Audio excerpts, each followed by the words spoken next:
This is a Deece World production in association with Pants Pending Studios.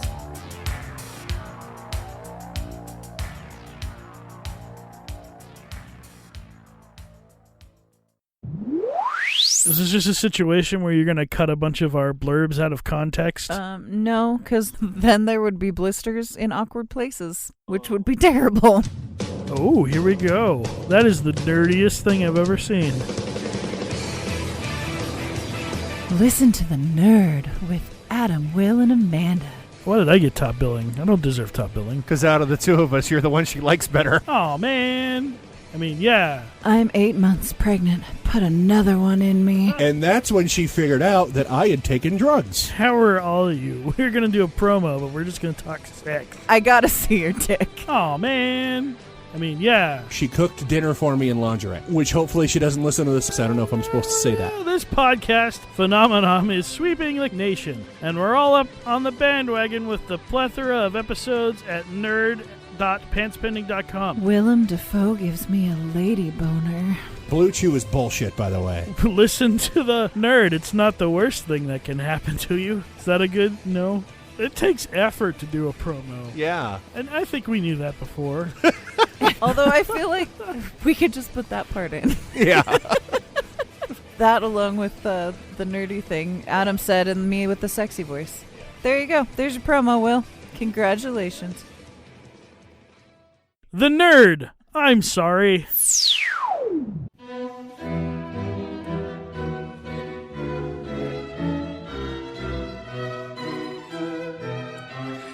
You are now listening to The Social Hour. They're not PC, so if occasional foul language turns you off, then you have all been warned. This is the calm before the storm. Who dressed me up like this? Am I really Batman? Did I go to a Phantom of the Opera concert? That sounds like something I want to attend next year. Yeah, or is this some weird Eyes Wide Shut party I don't know about? Like, this could go a lot of ways. Get ready for the social hour. Live from Deece World Studios in Spokane, Washington. This is The Social Hour. On today's show, comedian Luke Severeid. And now your host. He's been practicing social distancing from his family long before the coronavirus ever hit. Deece Casillas. Malab Keen, everyone. Welcome to the show. This is The Social Hour. I am Deece. Thank you for coming around for another episode of the show. Like I mentioned on the Facebook page the other day, we're trying to get the show back to weekly. I'm actually getting a little ambitious, maybe going, I've got a lot of downtime. Might be trying to crank this thing up to 4 or 5 days a week, actually. I just realized... this is how smart I am. I just realized we can actually do this show via Zoom. I don't need people in my goddamn studio. Fucking technology, man. The magic of the internet. So, no Sophie, no Jeremy here. It's going to be mostly one-on-one shows moving forward. They'll occasionally be here, but that's, when it does, it's a special treat. Speaking of special treats, right now, via Zoom, all the way from Tacoma, Washington, we have comedian, my buddy, Luke Severeid. Luke, how you doing, man? I am well. How are you doing today, sir? I'm doing good. I'm hanging in there, man. I'm feeling good. I feel like America won. We beat the quarantine. We did it. Yeah, man. That's what happened. Yeah, we beat the quarantine because we stopped doing the quarantine. Yeah, we just do what we did in most wars and just quit. We just kind of peed her out, and then we're like, I think we won. I think that means we won. I beat my herpes because I stopped taking my herpes medication. Yeah, that's right. That's how it works, right? The only losers are every girl I date after that. Yeah, man. So I'm feeling optimistic. Yeah, that's true. Just as good as dating and STD life goes. So how you doing in all this? It's been weird, especially weird for comedians for a lot of reasons, I think. And I'm looking forward to talk to you as well as other comedians about this. We're so social and well in general, having to be out and kind of this need to be seen and do what we do, and also just the addiction of being on stage, man. How's it? How have you been handling that the last couple months? I'm doing okay now. Yeah. Yeah, that initial forced cold turkey was not. I was not looking forward to that. Yeah.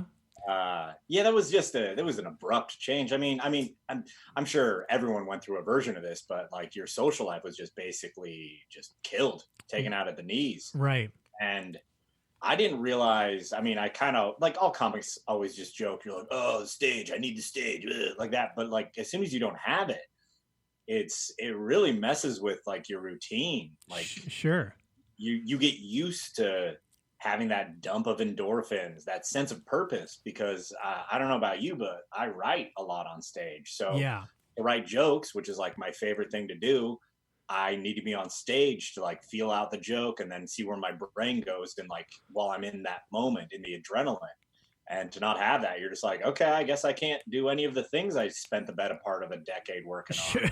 Yeah. Screw that. I don't need that anymore. Well, it's such a weird thing. You can't even dump. It's, how did it affect even just the way you think in your day-to-day process? Because I know for me personally, it's a way of processing my thoughts even in my week. When you go up and do a couple open mics, you're getting kind of what you've built up throughout that week and your ideas, and not only just creating jokes, but also kind of a release of inner tension even, So was that part of it, trying to, finding new ways to cope and deal with just your own kind of inner thoughts? Well, I definitely drank a lot more than I was previously. I was worried about getting high because I was like, sometimes getting high makes me anxious. Sure. And I was like, I don't need more of that. Right. I feel like just everything already produces enough. So I just drank a lot. Played some more music. Started playing my bass again, which was good. Another outlet, but I mean, nothing really could fill that void. Yeah. Like, because it's a very unique like live performance. Because I've played music live before and everything like that, and it's definitely a rush. But like comedy live performances, like when you know that it's that tightrope where you're like, this could fail or this could succeed, and when it succeeds, you're just like, yep, I did that. Like right. Sounds very egotistical because it is. Yeah. But it's a validating thing. It makes you go, oh, okay, I did my job, I'm good, and then just. I didn't have that, so I was like, I guess I'll write some sad bass lines. Right. Well, I mean, it's a thing that's deserving to be egotistical, though, in a sense, I think, because in a band, for instance, like you mentioned, you're in a band, you're in a group, there's other people. Even if you're not 100% doing your part of that combination of the band, it doesn't mean it's failing completely. There's other people kind of picking up slack or that can cover up those mistakes. If you're making a mistake on stage, there's no one else there to, cover up the fact with like a sweet guitar riff or something, or like a guitar solo or anything. It's just you. So if you can nail it out of the park, that's something to be. I mean, you did it yourself. Oh, totally. It's definitely feels more like it was me versus them, and then I won. And right. Like, okay. Yeah. I say that, but also after every single set, I can tell you the dozen things that I could have done differently to improve. Set. Well, I think that's the marker of a real artist who's passionate about their craft. Anytime anyone gets off stage is like, that was a great set, nailed it. I'm like, dude, you're not working hard enough to.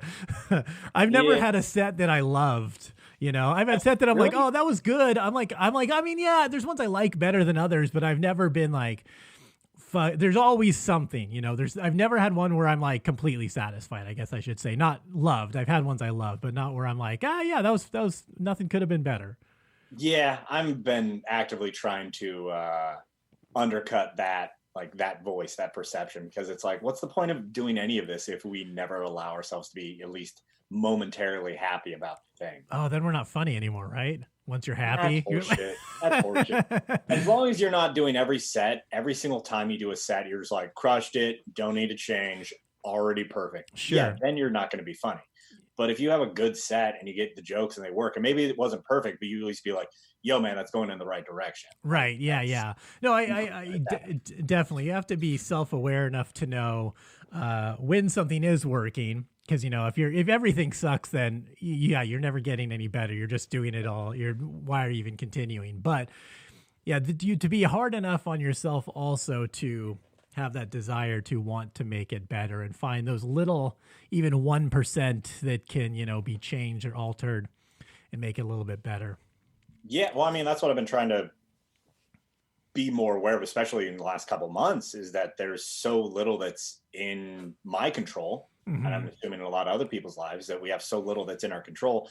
And that can be overwhelming. Like, so many things are out of our hands. I'm sure most people listening to your podcast, no offense, Deece, but they're fucking peasants. We're at the whim of whatever. Yeah. Maybe I got put on furlough. Maybe I just completely got let go. Or maybe I'm stuck at my job as an essential worker, feeling at risk every single day, but I have to make money because I can't file for unemployment. I can't just walk off the job site. I will make no money.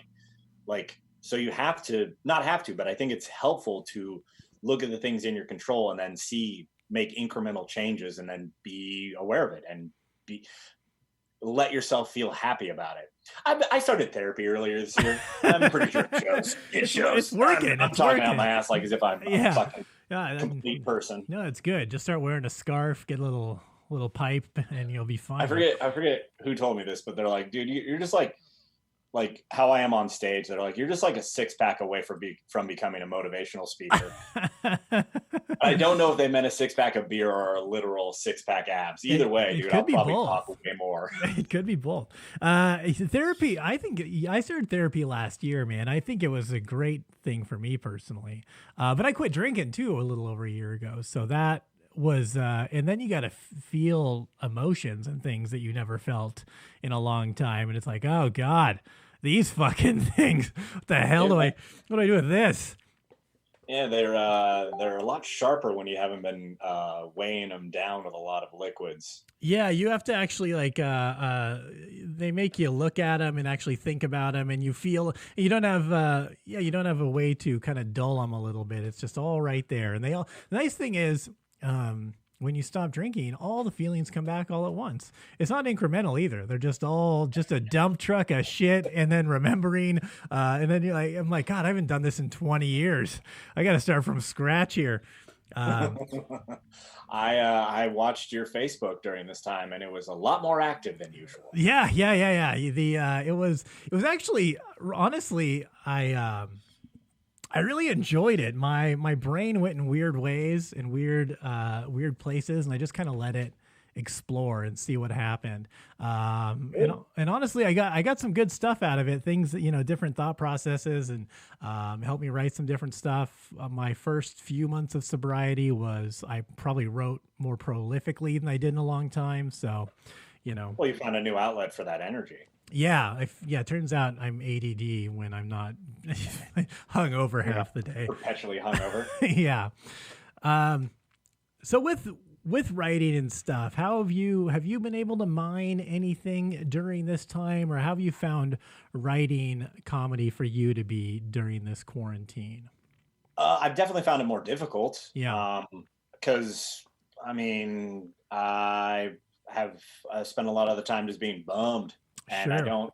I'm not particularly creative when I'm bummed. I've kind of already spent a good chunk of my time being like, here's all these sad sack jokes. And I'm like, I'm kind of over the self-deprecating, the down on yourself sort of thing. Mm-hmm. And that seems to be like all that my brain would want to go to. And I'm like, But I don't know. I've been working on more things lately, eating healthier, stopped drinking this month. Which I hate the cliche of, but it's just like, as soon as you stop drinking, your life usually improves a little bit. It's weird how that works, right? Well, I think it directly applies to the people that just drink constantly. Like, sure.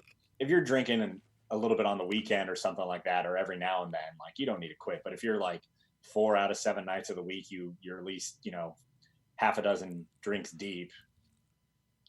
you're going to be tired. It definitely makes a difference. Yeah. Well, and that's unfortunately with, doing comedy. And if you're active enough as you were, you're out 4 to 5 nights a week, if not more.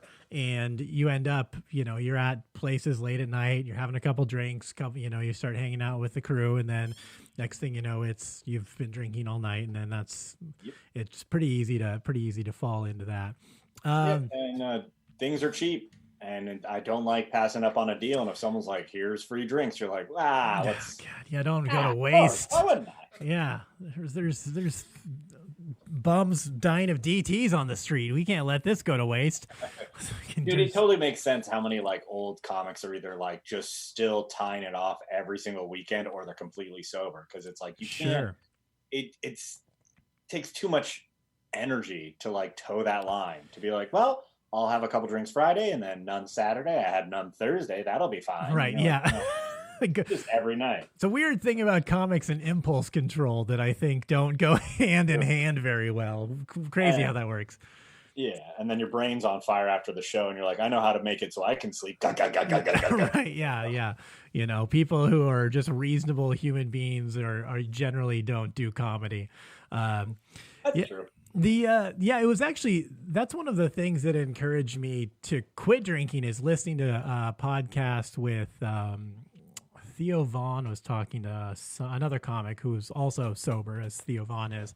And, just the kind of the consensus of like, yeah, when I quit drinking is kind of when things started going in the right direction for me. Like, I wasn't getting hammered every night. I was focusing on things a little more.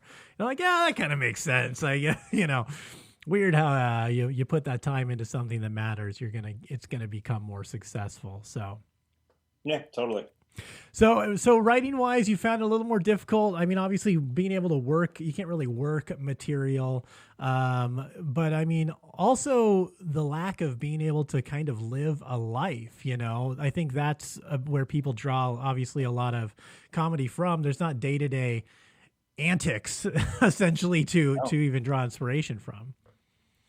Yeah, I mean, I've been doing basically an iteration of the exact same day every day for the last 2.5 months.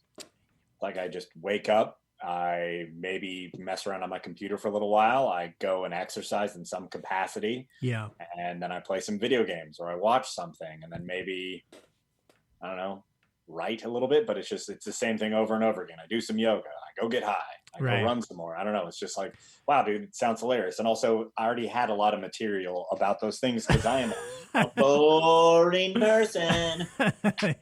Can already nailing that down. My yoga, I had a 20-minute yoga set already. And so I mean, what have you been doing to try to stay busy? I know is it just kind of Groundhog's Day, same thing over and over?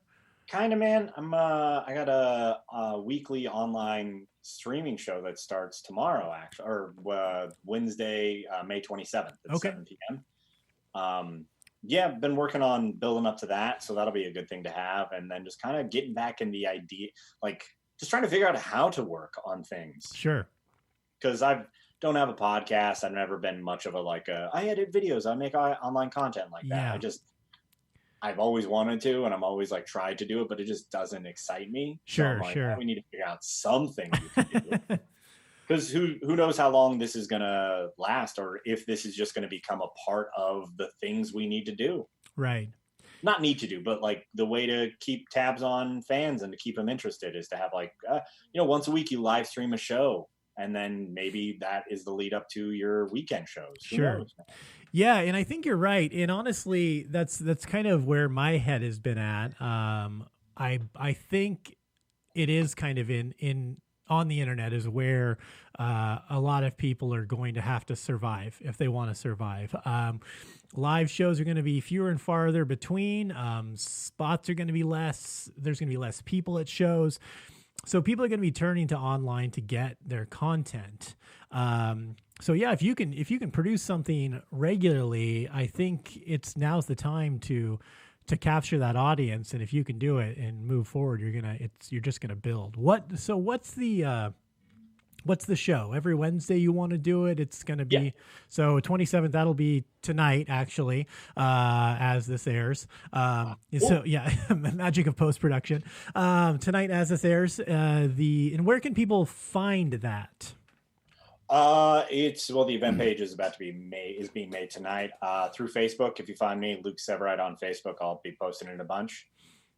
Through Money in the Bank Productions. That's on Facebook page. So it's a crew of people that I just came across. They're working on making a bunch of shows, so like every day of the week there's some live streaming show at night because can't produce live comedy shows like we used to, so we might as well be doing something. It's a variety of things. Mine is a little bit weed inclined because that's who I am as a person. Sure. I always enjoy talking to comics, getting a feel for them, asking them fun stories, and then them getting a little bit high, and then we just kind of fuck around. It's a game I used to play on shows that when I did them live, it would be like, have audience members text in a time or message in a time they just got way too high. And I just loved reading through those. Sure. And ripping off of it because it's always just it is amazing how many people all do the exact same dumb thing, but just in so many different variations. Yeah. And also, I just think getting like too high on weed is such an innocuous, dumb thing to do. Like it's like doing a backflip into a safety net. Right. It's kind of adorable, but kind of, It's endearing. It just makes me feel like a teenager again. Just all this stupid stuff. So yeah, it's fun. And then that's just the first iteration of the show. Who knows where it's going to evolve? Because we're going to want to have a lot of interaction with the audience as much as we can. But it's something to do, man. I'm it's from the convenience of my own bedroom, and I get to have posters hanging behind me. Sure. Wall mount my base, so everyone's like, "Oh my God, what is that?" You're like, "Oh, you mean the thing that I intentionally put behind me?" Oh, I forgot that was there. That old thing. Yeah. Let me just slap a little of that. Stories. Let me just play a chord for you real quick. What's the name of the show then? It's called Wait What? Wait What? Yeah. Wait What? Show names are hard, man, and that's also just a thing I say often. Do you ever catch yourself just on stage and realizing you have little phrases that you use? Yeah. Oh yeah. And whenever I was reading these stories and something like bombastic was said or someone was terrible at spelling, I would always just be like, "Wait, what?" and then go back. And so, yeah, it kind of sums it up, just the absurdity of the stupidity that we all subject ourselves to, getting a little bit too high. And also, even doing it sober. We're all doing dumb shit all the time. No, tell me about it. Story of my life, man. Yeah, I got sober. It didn't stop me doing dumb things. That's for goddamn sure. Do you worry about losing your ability to be a person in this time? I don't know if I was ever a person to begin with, so I'm pretty. I'm kind of like a robot a little bit. I always say I don't really have a needle. I don't get super excited. I don't get super low. I'm always just kind of, that's why I was good at I used to race cars and I used to box and stuff like that. And time literally slows down. It's just kind of, nothing excites me because I'm dead inside. So yeah, I don't. I'm not sure it's better or worse for me. I always said I could probably survive on a desert island by myself forever and be fine. People is cool. No people is cool. I'm just kind of yeah, all right. Then whatever's happening is kind of happening. Sounds like you've been handling the last 2 months really well then. Yeah, I'm also a psychopath though. So, but I mean, it sounds like, are you kind of feeling that you're having trouble connecting with people when you go out in public or? Yeah. I mean, just the social interactions. I'm I never crushed it, but you do comedy for long enough, you figure out how to be charismatic and just make some small talk here and there. So you just walk past someone, they say something, you say something, they laugh, you're like, crushed finger it. guns, nailed it. Oh man, just but now, man, I'm let's aim the guns at my fucking face.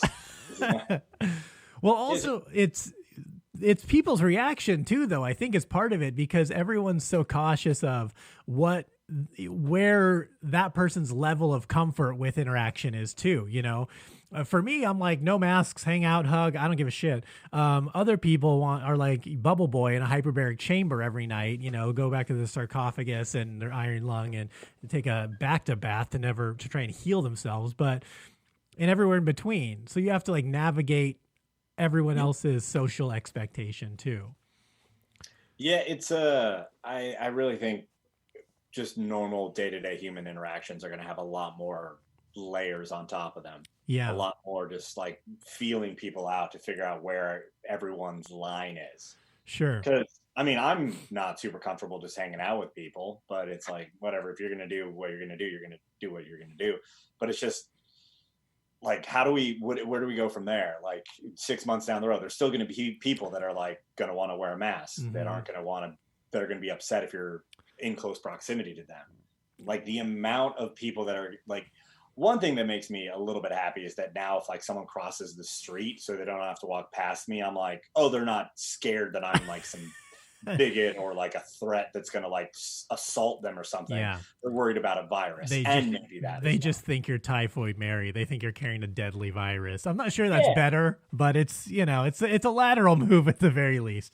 Either way, there's more things for me to be like, oh, there's maybe a legitimate worry instead of just being like, well, fuck you, I didn't choose my haircut either. Right, yeah.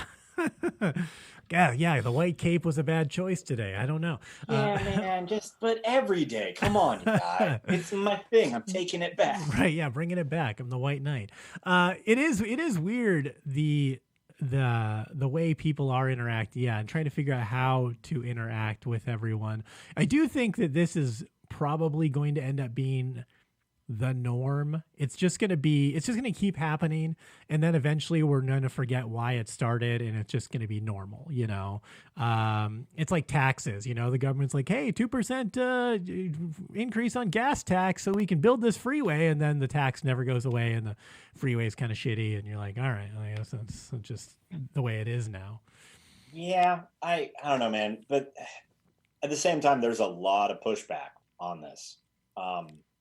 A lot of people see it as like a sign of like how American and badass you are by like not wearing a mask. Sure. And kind of like, I don't do that pussy shit. And you're like, dude, it's a safety precaution. Yeah.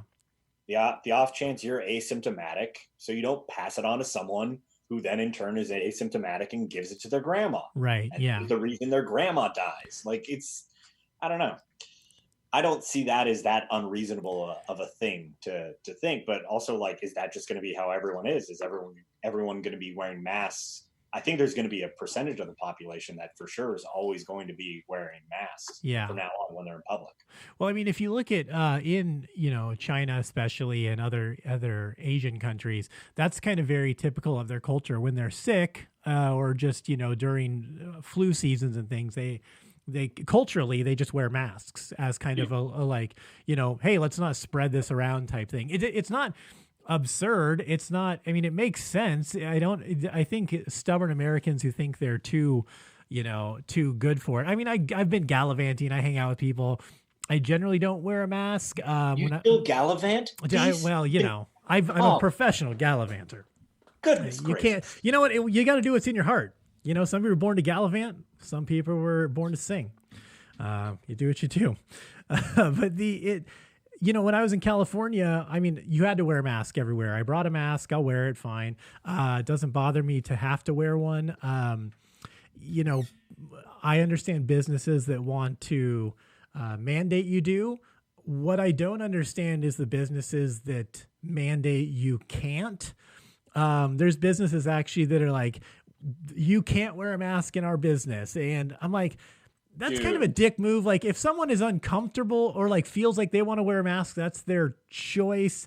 That kind of like shitty bravado of like, oh, come on, man. I get if you don't want to wear a mask, but don't force other people not to. And are they using the excuse of like, you could be a robber or something? Like, are you going to do something? Is that their excuse? Or they're just like, nope. You went that way, so we do the opposite. Because there's probably a combination of both. I'm sure some businesses are, it's ridiculous. I'm not sure. It's probably a little more serious on your side of the state. Spokane, although being the second biggest city in Washington state, is a cow town, very small town mentality. And, the bravado of like, oh, we don't need this and goddamn liberal Inslee and, this is a fake virus and this and that, Yeah. So how many of those people that say it's a fake virus know anyone who actually works in a hospital? Oh, right. Yeah. Yeah. I have a friend who does, and I've like gone out of my way to be like, hey, like we're good friends, but also I've actively just been like, hit me up whenever you got a chance, because I'm curious, because I also am like, well, what is the news? And she's like, yeah, it's real as shit. Like, Yeah. it's stupid. It's people are like, it's a fake virus. You're like, no, it's not. It's real. It might not be as insane as everyone's trying to make it out to be, because that's what the news does. Sure. But it's real, and it's a threat, and you should be careful. And like if something happens, like she quarantined for like a while until she got a test back, because she didn't want to give it to her 1-year-old and husband if she hadn't already. Well, I think the biggest thing for me is, again, I'm not that concerned about my safety personally, because I don't value myself that much, but I do respect other people's worry about their health. So like, if it makes them feel more comfortable to wear a mask, I'll wear a mask. Sure. It's not that big of a deal to me. I am confused by a couple things, like the inconsistencies of the way people are attempting to protect themselves. Like at my local Safeway, not to brag, but I go to Safeway, I got a club card. I got Safeway money. It's just the closest shop, Safeway or grocery store to my house. They covered the pin pads for your debit card, pin pads for your card, in plastic. But they don't change or clean the plastic. They just put plastic over the plastic buttons. And that's like, and people are like, oh, perfect. And I'm like, everyone's still just touching that now. And that, it's this veiled sense of like, it's like at the airport, you take off your shoes now. And because one guy tried to get through with a bomb and we were all like, safety. Like, yeah, not really. Well, I mean, I've been at a Safeway, which I also go to. Oh, all right. Okay. Coming back at me now. Okay. All right, dude. I use my parents' home phone. Yeah. Next thing you're telling me you don't buy Safeway Select brand. Okay. All right. I go off brand on occasion if I'm feeling bougie. I've seen them like wipe it down in between. Sure. Okay. I think it's in some places, or just depends on the worker. I mean, like, you've been a lazy ass at your job before. Yeah. Like imagine 40 hours a week wiping down the same keypad after, like people are going to slack. I don't know. It's just the problem I have with that sort of like rebuttal is not that that's what you were doing, but like that people point out one not perfect aspect of a thing to cancel out all of the effort. Like this one thing isn't perfect, so all of it is bullshit. And you're like, no, these are steps to deter a thing. The way I see it is that anytime you go out and do any sort of interaction, it's Russian roulette. Yeah. There's a chance, but like maybe there's a lot of barrels to the gun and very few bullets. But other times, let's say I go to a grocery store, it's past capacity, no one's wearing a mask. I'm like, well, there's a lot of barrels in this gun, but there's also a lot of bullets. So yeah, that's just how I see it. And if people doing that, wearing a mask, might minimize the amount of bullets in the gun, or wiping it down on occasion. Because even with that plastic cover, they could wipe it down every 5 people, and that'll be a lot more effective than if they just left it plain and then wiped it down every 5 people, because that plastic cover makes it easier to clean. Yeah, I guess I've never seen any of them even like they actually at one grocery I was there the other day, and the no cash back button, with a red no cash back button you press on the screen, was actually worn through the plastic. So it'd been on there for so long. I'm like, so this is not being changed, or really, it's just kind of there. Yeah, I mean, the effort is one thing. There's just weird inconsistencies where it's like, I had an interaction with a lady at a grocery store the other day. She was an elderly lady. So I was walking my cart out to the parking lot, and she was coming my way, and I kind of gave her some distance because she had a mask on. So I'm like, all right, maybe, she's uncomfortable. So I kind of moved a little farther away in the lane. And then she says something to me, and I can't really hear her through the mask. I'm like, I'm sorry, what? And she says something again. She comes closer. I'm like, I can't hear you. And she says again, she goes, oh, I'll take that cart. And I'm like, oh, okay. And I give her my cart. And but she had a mask on, but like no gloves. And she grabs the cart from me, and then just off she goes. I'm like, are you afraid of the virus or not, lady? Like, just grabbing a cart from a stranger. I don't know. Or people who wear gloves all day but don't change them and then still are touching their face. I'm like, the gloves aren't the thing they protect your hands, but then if you're touching other things, you're. I mean, but are you actually surprised that people are inconsistent and idiotic at the same time? Like, No, it's not surprising. It's so funny when, someone is so like adamant. It's consistent with human behavior. It just still is so funny to me. It's like, are you afraid of this, or are you not afraid of this? No, they just want to do the smallest amount of effort for the maximum amount of comfort. Sure. I wore a mask. Yeah, sure. Right. I prayed this morning. I don't need to check my blind spots when I'm changing lanes. That's just right. I bought condoms. I don't need to wear them. Say that. I bought condoms. I don't need to wear them. Yeah, you got them. They're there. They're there. Yeah. I had a friend who literally never looked behind when she was backing up her car because we prayed. And I was like, you're kidding. That was her answer. Yeah. She God's will. Backed up into anyone, as far as I know. So in her mind, she's right. She's 100% right now. She's shooting 100. And I wanted some poor soul to jump on that grenade just to prove that that's not how God works. So this is what I love. I love to think that God's up there. He's fielding a number of phone calls every day, right?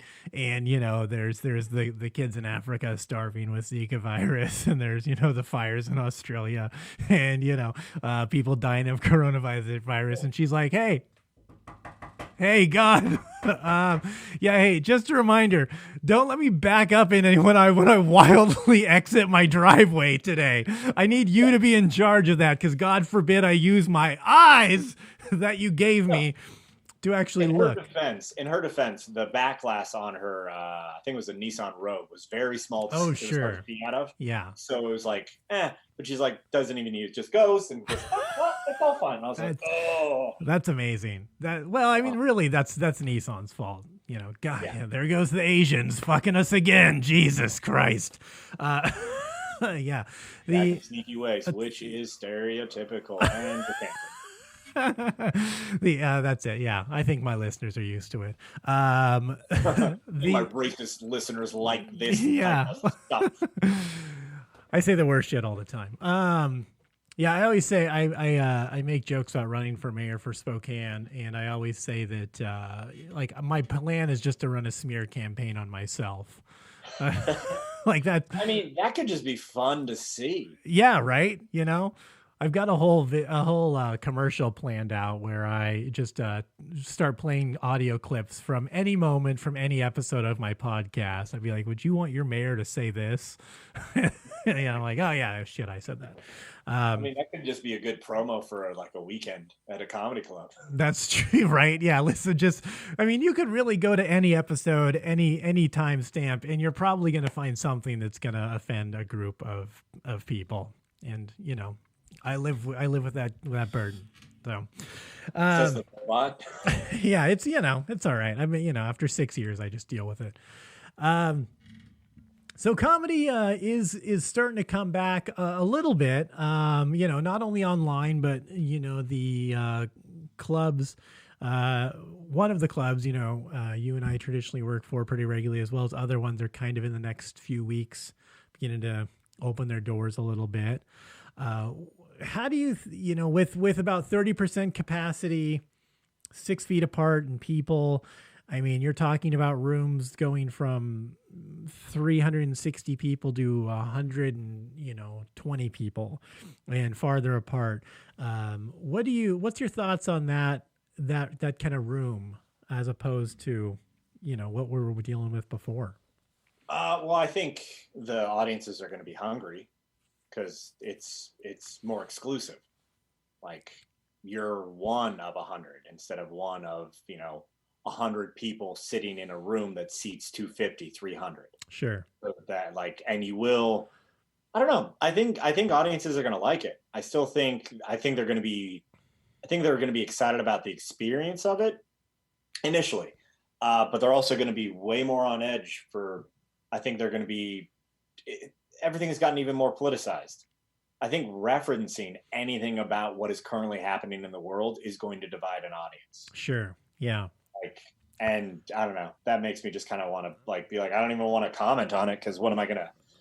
I would need to work out the material, and how do I do that not in front of a live audience? Yeah. Well, honestly, one of my biggest dreads in all this is going back to the first open mic and listening to 25 people have their hot take on the coronavirus and Tiger King. And I'm like, fuck, dude, I don't listen, you're not going to have the best one. I guarantee you're not going to have the best one. And everyone has had a compacted ass load of hearing about it. I've written jokes on Facebook and stuff about it, but there's zero I want to take to the stage.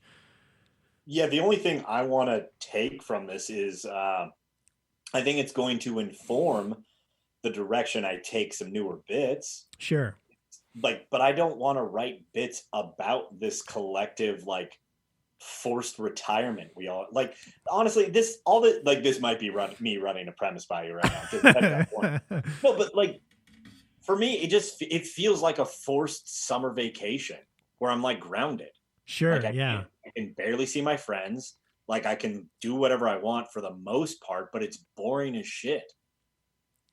That's just what it feels like. It's oh, the weather's nice. I guess I'll go hang out by myself. Yeah. I'll play some video games. I'll go jerk off again. All right, cool. I'll do some sit-ups.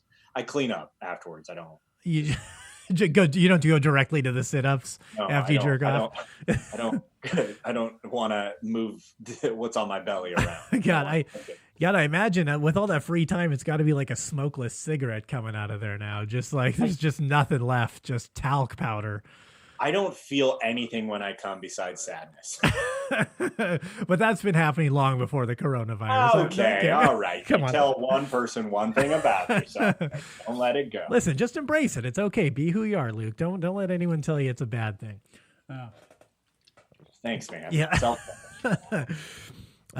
It's such if anything, like you said, you're going to have a little perspective, but I think I don't think audiences are going to want to hear about it and hear someone's quirky take on how they spent the last 2 months. You could allude to it, but if you're straight up talking about it, and again, no one's going to have the best take on it. No one's going to have something that blows them away. And people are going to be, every day, all day, it's all they've heard about online, open Facebook, on TV. You talk to, when you do see friends, that's all people talk about. You go to the store, people have masks. You want kind of a reprieve from that, I think. Yeah. Well, and also look at it sort of like how both Chappelle and Burr last year, both their specials, they talk about outrage culture and cancel culture and stuff like that. And both of them kind of had a similar take to an extent. And it's a thing that kind of permeates a lot of things, but not to the extent that this has affected everyone's life. And even those, the people at the top of their game, their takes weren't that different. Yeah. Because there's only so much of an angle you take. I think there's going to be some really good jokes about the coronavirus that are stand-up bits, but I think there's going to have to be so much other substance around it. Yeah. I think it'll be used to inform a joke, but if you're just straight talking about a virus and being should you wear a mask? Shouldn't you're a hacky fuck? It's already hack before we have a chance of getting on stage. Right. Oh yeah. It's fucked out before anyone has even had a chance to say one joke into a microphone about it. Oh yeah. I know there's going to be so many terrible, terrible jokes. It's just going to be, it will be refreshing to find a new batch of hacky things. I'll be oh, this is new. It's new old that I hate. Right. Cool. It's not just talking about masturbation anymore. He's talking about masturbation and the coronavirus. Perfect. Me 3 minutes ago? Yeah. I was guilty also. It happens. That's not on stage. Come on, man. It's different. We're better than that. I'm better than nothing. That's for goddamn sure. Sidebar real quickly, you mentioned, just because it made me think about a special. Well, actually, I got to see him live when he was at the club a while back. But Mark Norman's. Did you see Mark Norman recently? I have not. Do you like Mark Norman? Yeah. Okay. You should watch his most recent special. He had an interesting take on cancel culture, and when I got to see him at the club, whatever, November, December when he was here. Yeah, it was very, very good. I think it was a little more, it was unique and interesting coming from Mark Norman, because it wasn't what I expected to hear from him. He's usually, he's very funny and a great joke writer, but he's usually lighter, fair material. So anyway, I would check his. See, I like unique takes that make me go, oh, okay, I hadn't really thought of it that way. If you're being redundant, I'm just kind of like bored. Yeah, it's like, got it. Well, and it could have partly been, again, my surprise hearing it from Mark Norman. Hearing that from Chappelle, I'm like, yeah, of course he's going to talk about that, the wildest thing he can come up with, because he's going to probably have one of the best takes you're going to find on it. That coming from Mark Norman was not what I expected at all. So yeah, he says some pretty interesting things. So the outside of club work and stuff like that, what about? I know you ran some independent shows, things like that. What are your thoughts on that? Where do you think that stuff stands for you, or in general? Well, it all depends on the venues. I've reached out to the places that I've was working with before, and they seem on track. They still want comedy, so that's good. It just all depends on if they survive. Yeah. Which is looking good, but I think that is something I'm going to lean into, because Roy Wood Jr. wrote a article, I don't know, about 2.5 months ago, basically when this was ramping up, just discussing how like it's going to be kind of crappy for comics, because these big, large acts are going to have to get into smaller and smaller rooms. So that means everyone drops down a level. And as a bar headliner, occasional club headliner, club feature act, I'm not a hot commodity. There's plenty of other people that can fill the spot that I would be in. So I'm just kind of like, well, I should produce my own shows. Yeah. And do that, because I think it's really, you gotta work with what's in your control. And I think it's going to take a while for the entire comedy economy to bounce back, or whatever you want to call it, and back to where it was just a couple months ago. And so I'm like, well, might as well just produce my own things. But even in that, room capacity is going to be down. Who's to say how hungry people are to go see live shows in strange dive bar-y venues or stuff like that? Like, right. What I don't want to pay comics little money. I want to pay them well, but I also don't want to lose money just to put on a show. But maybe that's what I'm going to have to do for a while. Yeah, I think that's the thing I've struggled with too, is trying to figure out, you with room capacity going down to 30 to 50%, somewhere in that realm, I assume. Yeah, what do you do? Do you same boat. I don't want to pay comics less. Do you double your ticket price, triple your ticket price? What do where do you go to try to make up the money to make it worth doing it? But you are right. It is going to be the independent scene is where you're going to have to make up the money, because, very, very much so. Like what you were saying, Roy Wood said, everyone's dropping down. The guys who are used to doing, arenas, stadiums and stuff like that, theaters, well, that's not really much of an option anymore. So, they're going to probably drop down to clubs. So the guys that were, bubble guys that were getting, some headline work like you at clubs, all of a sudden it's like, well, now we have these other options. But on the other side of that, there is the possibility with less capacity and being able to maybe, the clubs having less income, they may not have the ability to pay some of these acts. Sure. So, not to take some spirit as intended, but you're a cheaper weekend than since other headliners. Oh. So, that there may be opportunity to capitalize on that too, where they're like, well, we don't want to spend 12 grand every weekend on 12 to 50 grand or whatever on a headliner for 4 weekends in a month. So, you can get, headliners who are a little less expensive and they can still put people in seats. So it may pencil out in ways, really. Yeah, it could. I mean, I hadn't really thought about that. I was being a bit too negative. You're welcome. I'm just trying to be as pragmatic as possible, just to mentally prepare for something not going my way instead of just being hopeful or something. Because I don't know how your schedule was, but I was supposed to be on the road for an entire month, starting in the middle of March. Yeah. The day the quarantine in Washington kicked in was the day I was supposed to drive to Pullman to headline a show. Oh, that's right. Yeah. Okay. Yeah. Because that's done. And then I was going to do a whole tour through the Midwest and like down through Arizona and then back up. And I'm like, nah, all right, it's canceled. Yeah. I was excited for that. So I'm like, nope, everything's canceled and nothing is happy. Let's plan accordingly. Yeah, I know. Definitely. The what I really loved was March.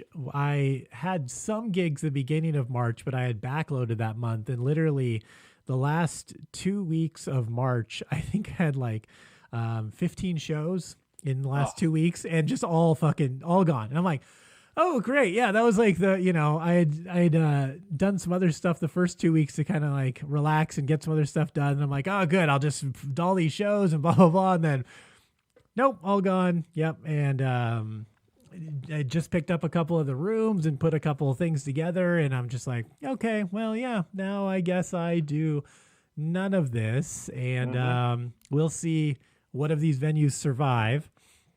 So far, what do you... Oh, sorry. Cut you off. So far, I haven't heard any say that they're not going to, but that still could change. Is that what you're thinking of doing on the other side of this? Leaning into more producing? Yeah, absolutely. I mean, I was already, luckily, what Michael and I were doing for a while in producing our own shows. That was successful for us. I mean, we weren't blowing down doors of theaters every night, but we were, it was monetarily successful. We were out and it was good. So I can produce shows, and I mean, and honestly, I was kind of going that direction anyway. I mean, not to take away from the clubs that generously give us work when they don't have to, because they have lots of options. But I mean, I like it better. I mean, the clubs are fun, but honestly, being on the road can wear you out. But, as has gone on, I'm sure you've experienced this too. You get better at producing your own shows. You figure out the money better. You figure out logistically, and you figure out what works. And you don't take shittier gigs. You do the ones you like, and you don't have to say yes to everything. And, so I was kind of ready to go that direction more anyway, just produce my own shows and go out on the road and find people that I want to take and do stuff. And hopefully that can still happen. Yeah. But also, like, I don't want to pile on and poo-poo on clubs, but I mean, once you produce some shows and realize what sort of money you can make. Right. And like how you pay comics, and then you do like a weekend at a club, and some clubs do treat you really well, but the pay is still kind of garbage, man. Yeah. They have so much more overhead, but you're just like, if I was producing this show in my own room and had this many people show up and I ticketed it even less than this, like the headliner could make the feature, just makes you kind of, all right. So like, it's nice to have things in your control. Club works there, and that's great. But until you're like a headliner with like some solid credits, I think the money's just garbage. Yeah, absolutely. It's good. It's good filler, and it's a good way to build, build some fans and kind of figure stuff out and fill weekends when you don't have other options. But eventually, if you're not going out and getting it yourself, I mean, if I can, not to sound like a dick, but like I got to a point where, I was turning down weekends from clubs. So I'm like, even when I didn't have something booked, cause like, they're like, hey, I'm like, well, you know what? I can figure out a weekend, if it's 2 months down the road, I guarantee I can fill that weekend and do 2 shows over that weekend that I produce and make the money I would being stuck at your club for 3 nights. You know, I'll make more than that. Yeah. And I kind of just started hedging my bets, and it started working out.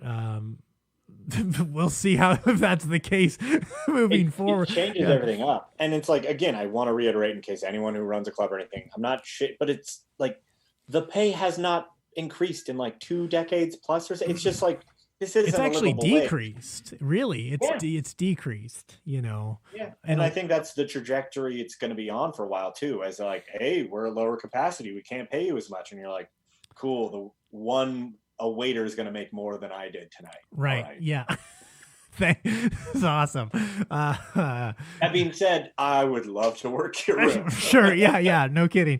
Because that's how I make money. Yeah. I think I was talking to a mutual friend of ours, Travis Nelson, the other day, and he's coming to Spokane to do a show at the club. And he's going to stay with me while he's here. And I'm like, oh, cool. Yeah, man. Of course you can stay. And I go, he's like, do you have anything coming up? And I'm like, dude, I literally have 0 shows on my calendar right now. Today, I got a weekend, a weekend offered. So I got 1 weekend in July, I think. And that's it. That's literally the only thing I have concrete on my schedule right now. Hopefully, the smaller venues I work with, ideally Idaho and Montana. I do a lot of venues there. They're a little more lax. They've had a lot less cases. They're a little more Republican, so they don't believe in fake viruses. Like goddamn 5G fake viruses. Democratic hoax. They just really makes everything so much easier for the Democrats. Yeah, I know, right?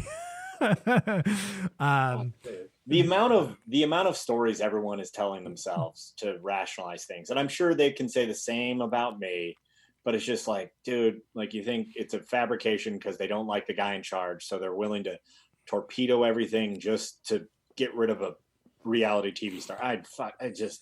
Yeah, it seems a little far-fetched. I mean, I'm not one to believe in or trust any politician or government much, but I'm also pretty pragmatic. So I'm always like, to what end?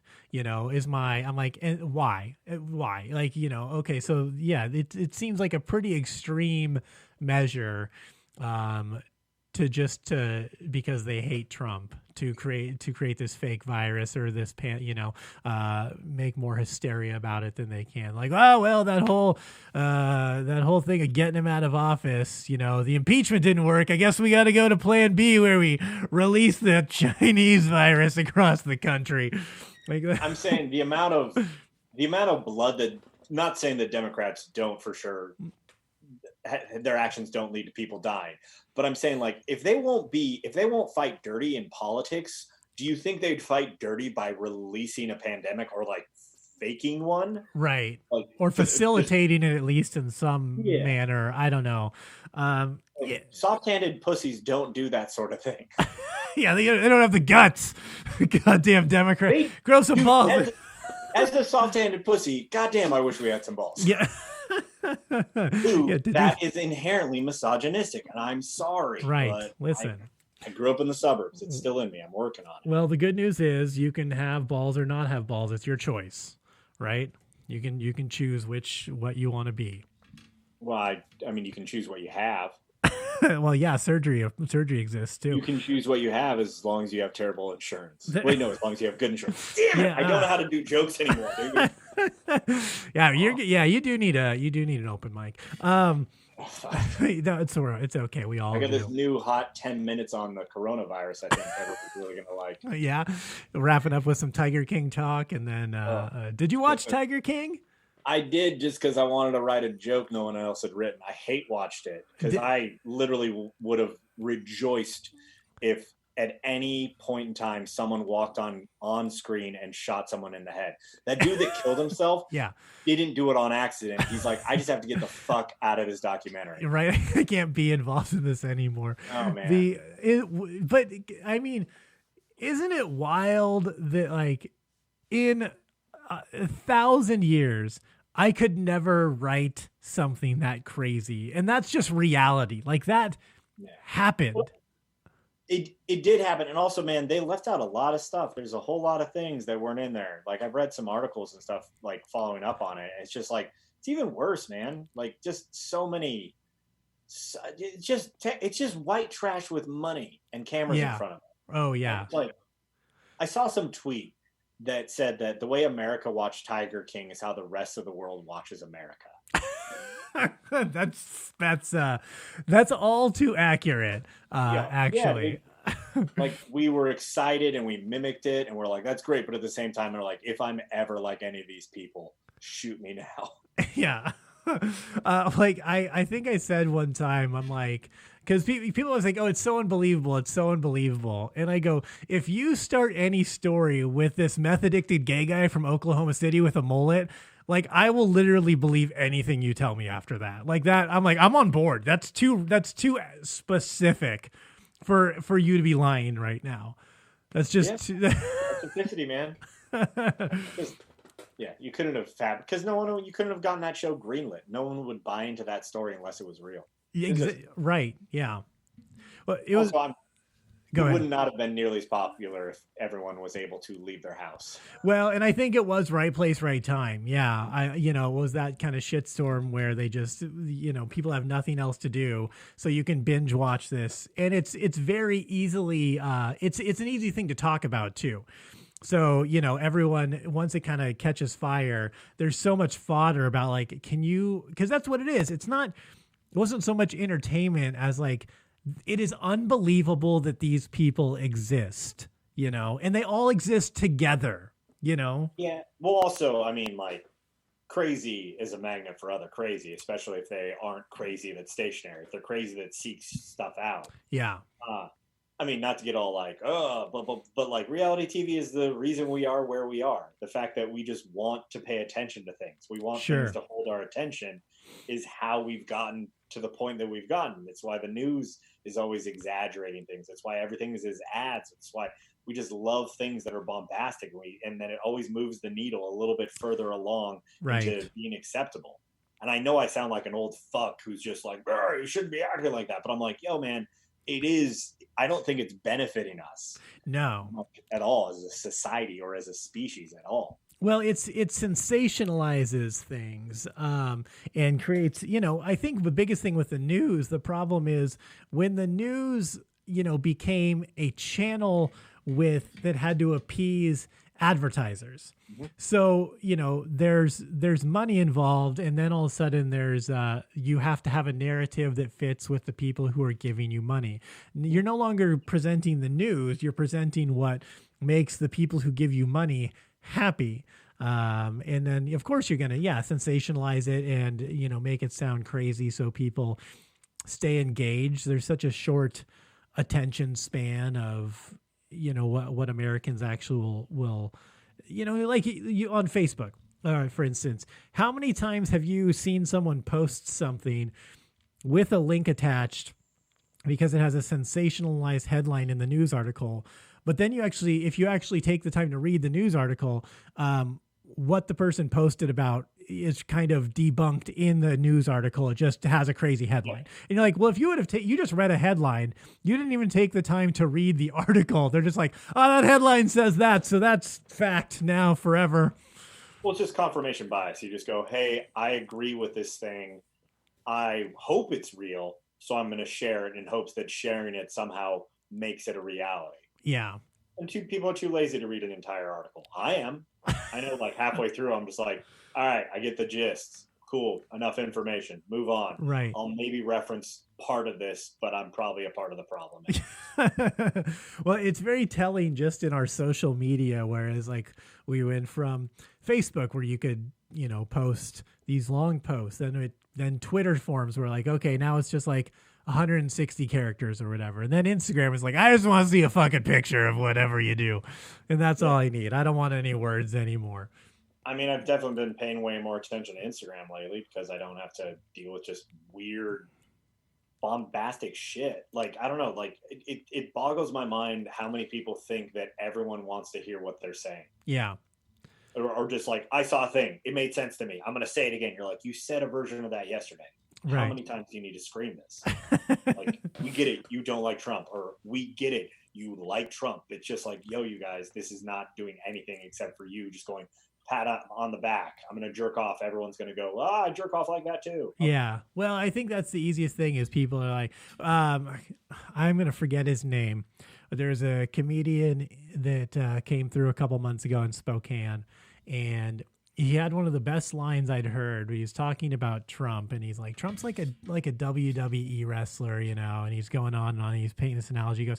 He goes, Trump has a lot of fans, not a lot of supporters. He's like, a fan buys your merch. A supporter, you know, will make calls for you. And I'm like, yeah, that makes a lot of sense. I'm like, that's kind of the way things have gone in general with politics, where it's, you know, these identity politics and like people want to just kind of latch on to one team, carte blanche, you know, blindly toe the line, just like, this is it forever, you know, because it makes it in that, and then they want to loudly shout it, and anything else, facts, evidence, nuance, have just gone completely out the window. Well, it's also because like some core issues are tied to certain political parties. Yeah. Like the right to choose, like that is tied to political parties, and just a lot of things like that. It's because we only have two parties, man. It's like it's just separated, and it's kind of hard to not choose teams. Like I'm not a Republican. I'm a left-leaning dude, and I would have a hard time voting Republican because of the tenets of that party. Yeah. And I mean, like, I know that means I'm a part of the problem, but it's like, yo, man, there's some things that I'm gonna have to side. I might have to vote for an accused rapist, right? Just because I don't want the other guy to win, right? Which is such a horrible circumstance we've put ourselves in. Because I mean, I'm personally, I'm definitely more left leaning also, but I don't. Neither party represents me as a whole. Like I just can't. I can't get on board with some ideas on the left. There's some ideas the right has that I'm like, oh yeah, I get that, you know. And then there's some stuff that I'm like, that's pretty fucking nuts. So it's a difficult time. And I just, you know, some nuance would be nice. Some the ability to you know, I've always said, like, I don't have a lot of super strong beliefs. I have like ideas and things that kind of like are currently my ideals. But I'm always open to new ideas. So when new information comes or society changes, things change. It's like, okay, yeah, that makes a little sense. That's my new ideal until I get a better idea. You know, I'm not like, this is my belief. This is it. I will never change my mind. I'm like dogmatically, staunchly stuck in this idea forever. Yeah, that's I do think that is and I mean, the argument could be made that I'm just bashing the other team because it's not my team, but that feels like a very religious thing, and religious people tend to be more right wing, and because, like, in my opinion, like, religion looks to the past for answers, and science looks to the future, and trying to figure out new ways to solve problems feels like the right way to do things to me. Like, sure. This group of people finally have a voice to say they don't like how this thing is handled. Maybe we should adapt the way we all interact to appease them, so that as a group, as a whole, we do better, instead of going, no, you need to shut the fuck up and do what we do because that's how I was raised. And you're like, that's not how it works. Not everyone has to be you. Yeah. I've always said that zealousy in any forum is dangerous, whether it's for religion or a political party or even a sports team. You know, I mean, like, I grew up in LA in the 80s. I'm a diehard Lakers guy. You will never, ever see me wear a piece of Lakers, like, paraphernalia. Never. I just like, yeah, it's my team. I love them. I don't need to, like, have the matching sweatsuit and codpiece to let everyone know I'm a fucking Lakers fan. I can go to the games and cheer them on, and without without dressing up in a costume for it, you know. How would we know if you were wearing the codpiece? No. Well, I like to wear it on the outside so people know. Yeah, obviously that's, you know, people need to see my prodigious sack pressing through the codpiece. So, all right, let's. How long have we been on here? About an hour. All right. So a couple more things real quick, then we'll get out of here. I got. We'll let you get on your night. There's been a rash of pretty crazy things happening outside of politics and the coronavirus and Tiger King. Any thoughts on the idea that like things are falling apart rapidly? We've had a mass amount of earthquakes, like they say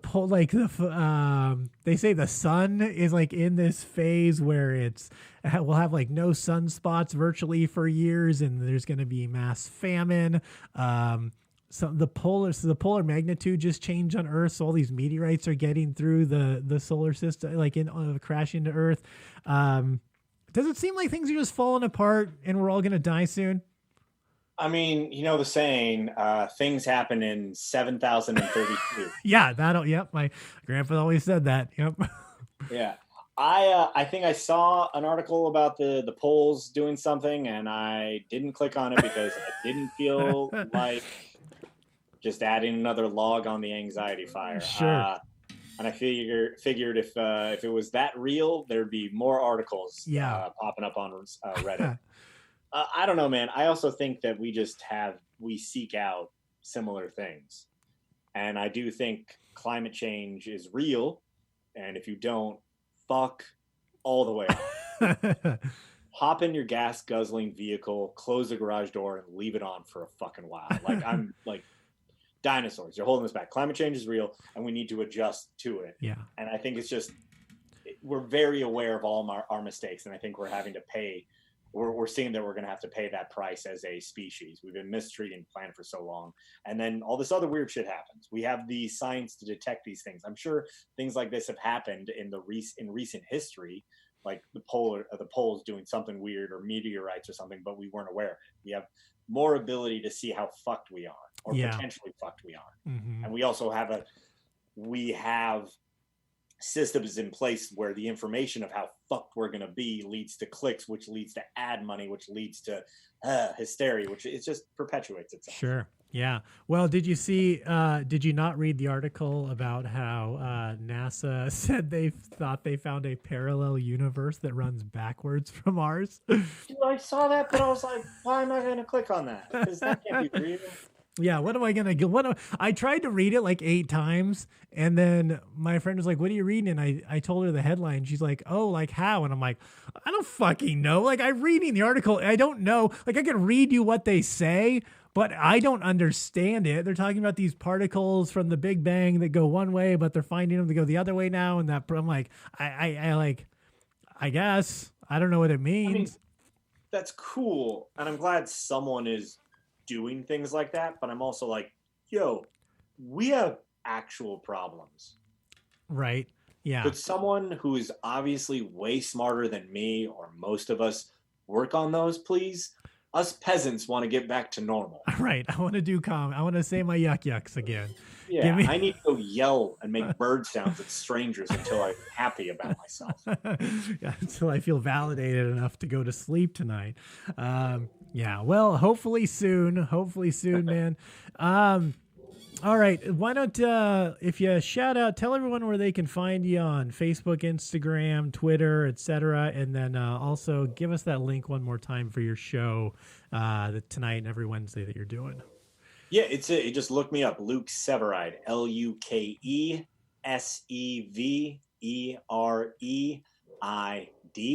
It's like the word severed, but with an I before the D, like Luke Skywalker. He lost his hand.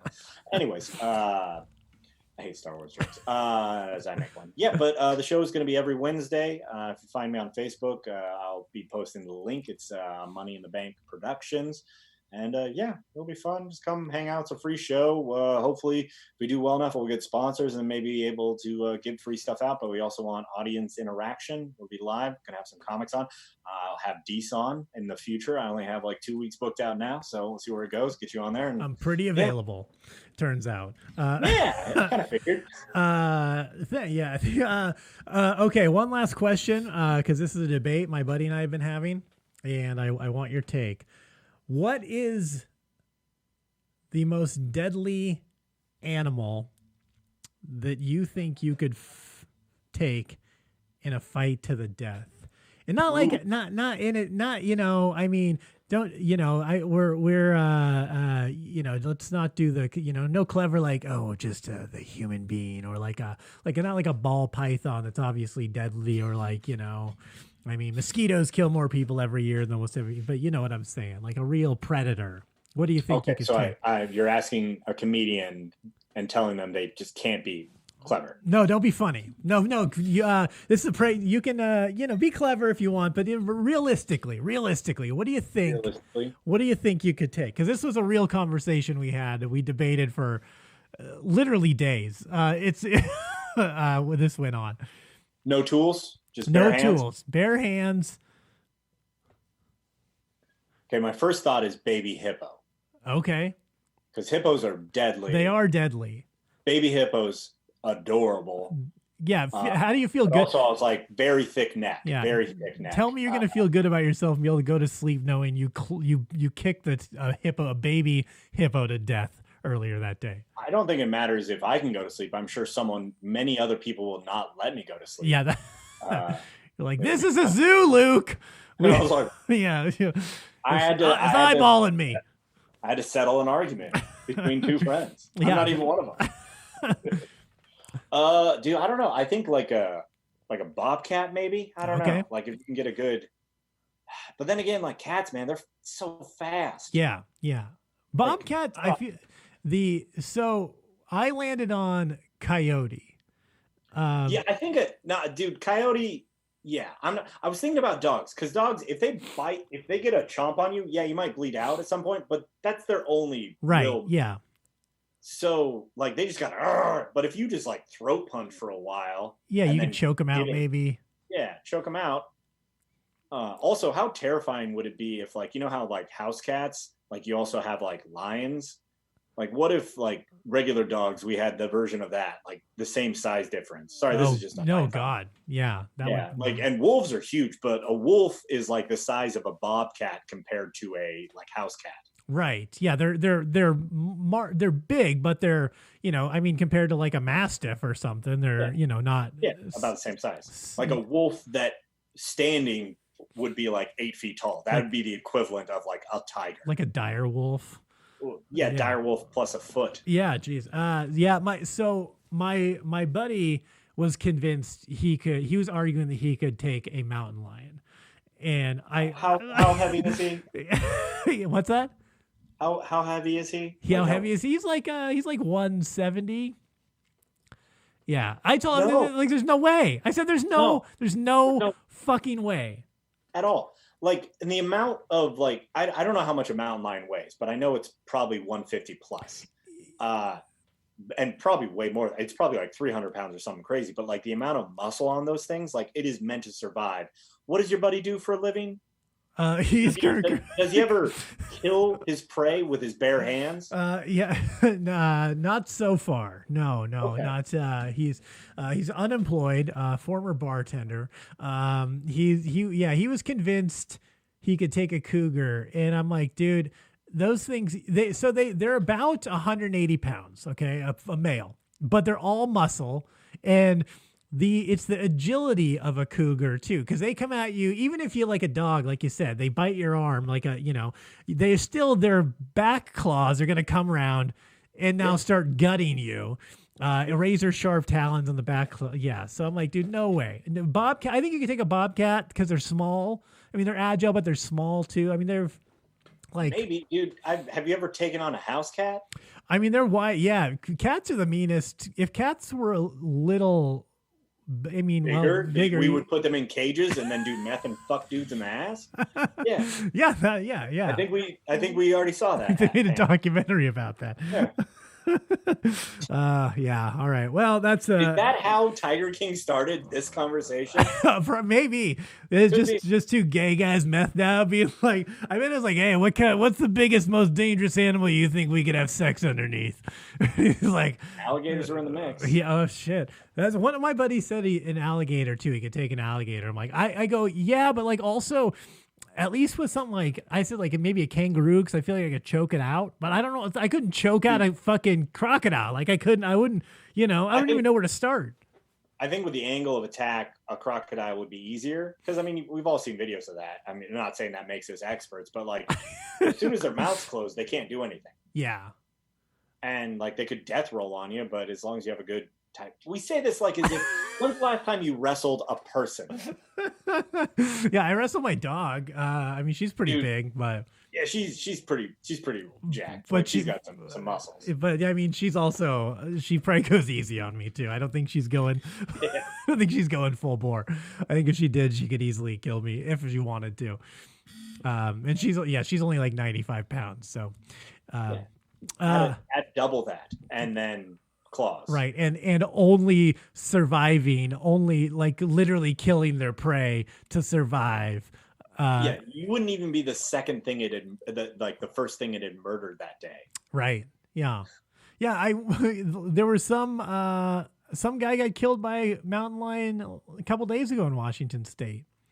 Really? Yeah, this is two guys biking, and they were they saw it kind of stalking them, and they tried to scare it off, and they kept following them and attacked one of the guys and killed him. So yeah, pretty crazy, pretty rare, because usually they don't even hunt people, or they're not even out during the day. They're generally nocturnal. So, but yeah, I would never want to meet a mountain lion. That sounds scary as shit. I'm good. All right. Well, on that note, guys, we are going to get out of here. Go follow Luke Severeid. We'll put links in the comments section of this episode so you can find him. Check out his show tonight if you're listening to this as it comes out, and every Wednesday on at Money in the Bank Productions. If you follow him, you'll get all the details though. And then as for me, guys, again, we're gonna try and make this probably a couple days a week on the podcast.